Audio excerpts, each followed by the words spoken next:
నేను శ్రీకాంత్, హీరో శ్రీకాంత్ ఒక 2 ఎకరాలు కొందామని కార్లో డబ్బులు పెట్టుకొని వెళ్ళాం.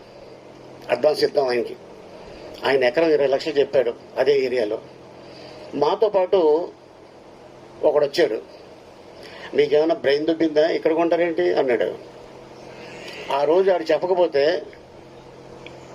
అప్పుడు 20 లక్షలు ఎకరం, ఇప్పుడు అదే ఎకరం 80 కోట్లు. ఆడిని తీసుకెళ్ళడంలో 80 కోట్లు చెప్పకపోతే అప్పుడు 20 లక్షలు ఎకరం, ఇప్పుడు అదే ఎకరం 80 కోట్లు. ఆడిని తీసుకెళ్ళడంలో 80 కోట్లు పోయింది మాకు.